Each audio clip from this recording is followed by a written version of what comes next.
Hi, I'm Bob Alexander. I'm glad you found me. I'm known as the SAT and the ACT wizard, and I'm here to make you a better test taker.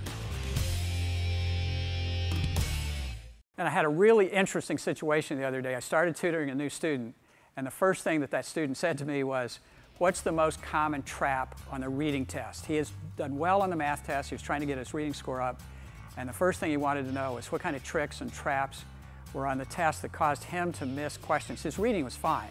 The problem was he knew he was being distracted by wrong answers. In fact, that's what test writers call wrong answers. They call them distractors.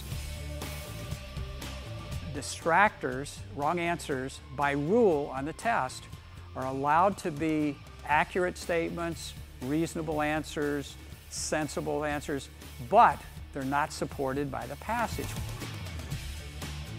What does that mean? It means that wrong answers add something new to the passage. Let me give you an example. Let's take a look at this map of Florida.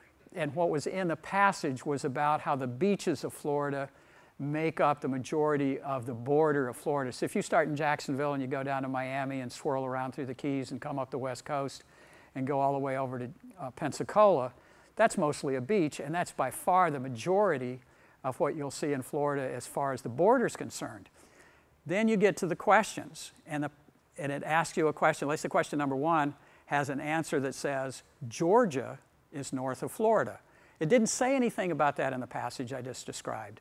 It added information. Even though that information is accurate, it's wrong. You cannot add anything new. My tip is, when you're reading the answers to a question for a reading passage, and you plug in the answer back into the passage, if it adds something new, then you're going to make a mistake. It doesn't matter how plausible or reasonable or accurate it is.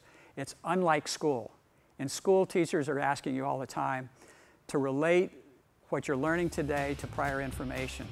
If you do that on the SAT or the ACT, you're going to make mistakes. Your score's not going to go up. Oh, by the way, that student I was just describing, reading score went up 140 points.